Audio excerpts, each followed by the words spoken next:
especialmente aqui as prefeitas, os prefeitos, as vereadoras, os vereadores, e faço isso na presença do prefeito Esnar, prefeito de Sarutaiá, prefeito que está há 5 mandatos.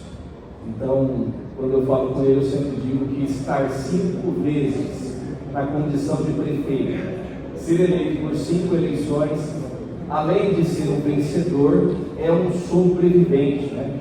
Porque é um sobrevivente que conseguiu passar pelas aprovações de contas em câmaras, pelas eventuais situações diante do Ministério Público, diante da oposição, e isso não é fácil.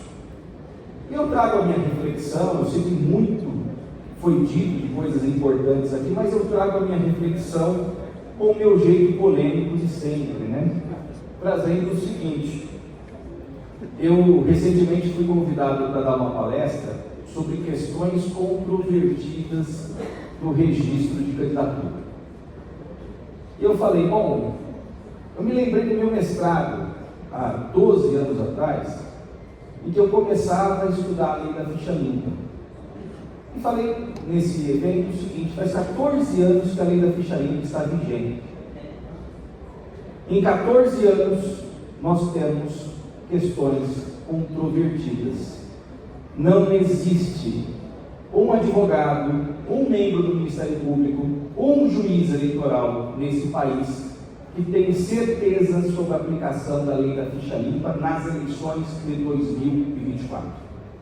Esse é um tema que eu vou abordar, especialmente diante da nova lei de improbidade administrativa.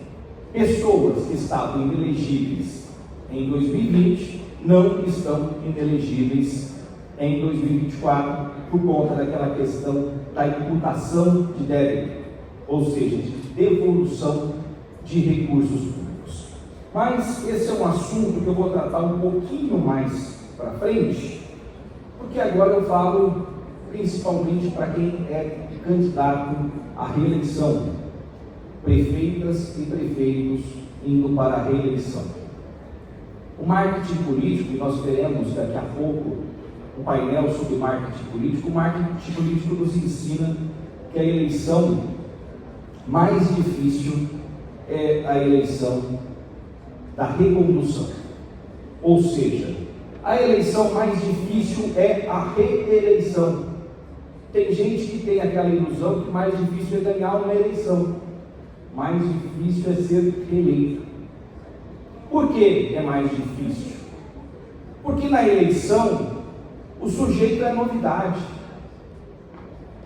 Depois disso, todo mundo conhece, a essa altura, prefeito Fred, todo mundo conhece quem é o mandatário, ele passa a ser vidraça, e a questão se torna muito simples.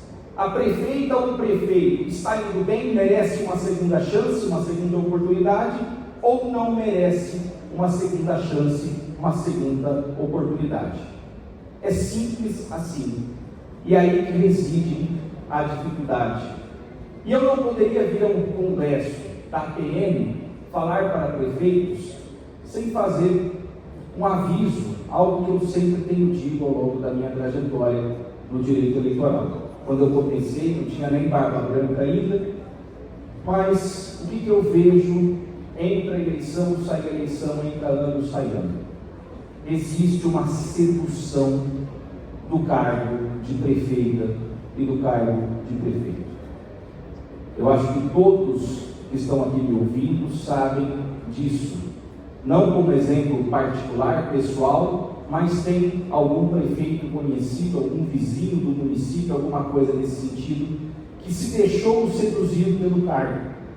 Porque uma vez investido do cargo de prefeita ou prefeito, especialmente nas pequenas cidades, o sujeito acaba sendo convidado para toda festa de aniversário, debutante, batizado, casamento, velório. O prefeito vai em tudo, não é verdade? Aí o corpo de secretários sempre diz que o prefeito está sempre certo. E a população, especialmente a população mais carente, a população também precisa da presença da autoridade. Não é verdade que o povo mais simples, prefeito Camacho, o povo gosta da presença do prefeito. O prefeito, ele está presente, vai na comunidade, o povo quer tirar foto. Tem prefeito que chega para mim e fala assim, tem gente que até toca nele para ver se ele é de verdade, porque ele é autoridade.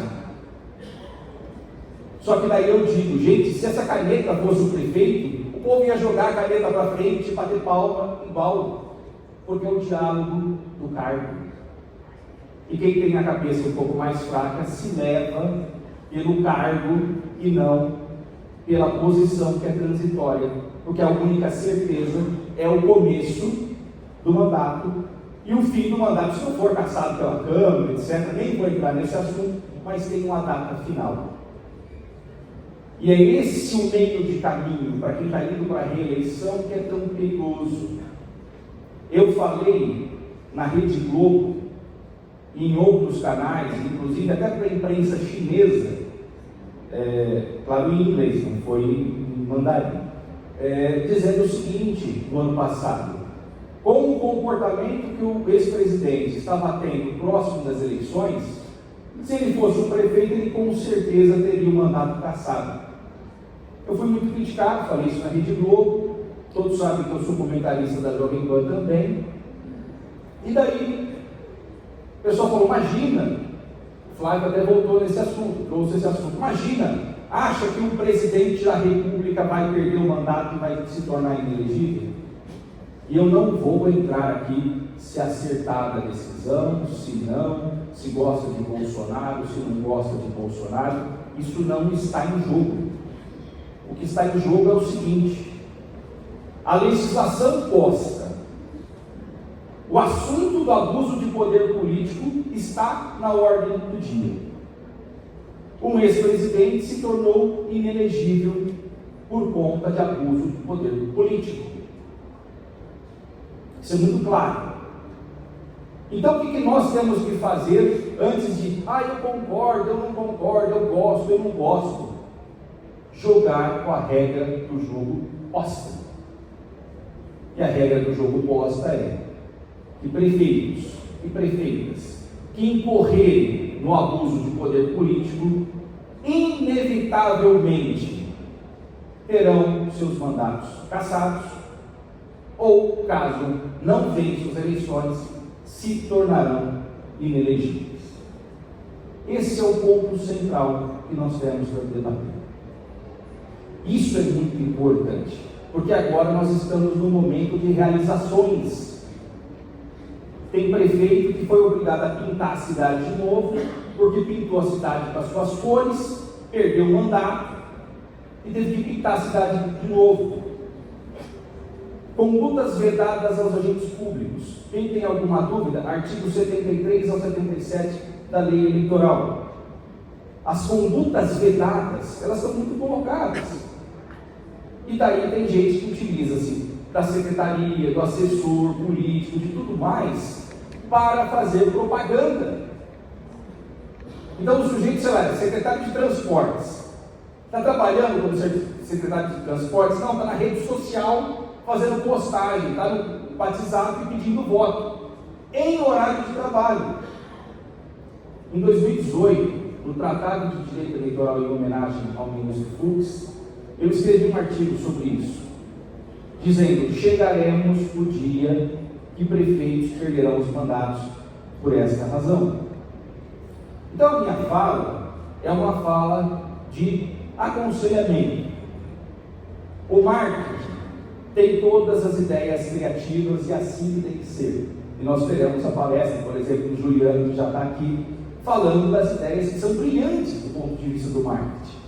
Só que também ouçam, cada um de todos vocês, os seus advogados e advogadas. Porque é necessário que haja essa fina afinação da viola, no que pode e o que não pode, em se tratando de conduta vedada. Muito cuidado com isso. Estou falando aqui para um público majoritariamente de prefeitos e prefeitas, e eu espero que ninguém aqui presente perca seu mandato por isso.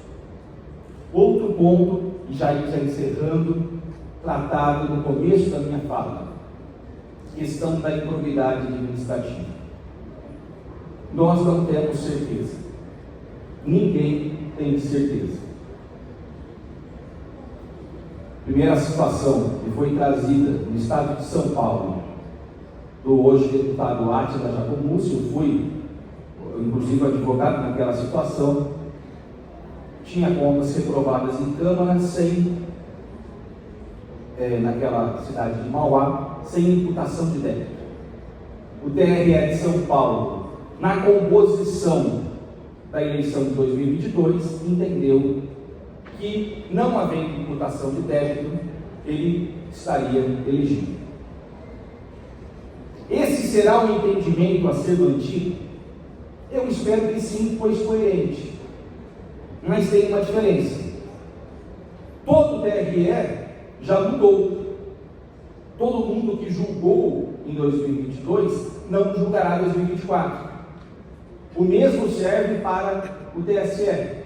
O mandato do ministro Alexandre de Moraes vai encerrar agora. A ministra Carmen vai assumir.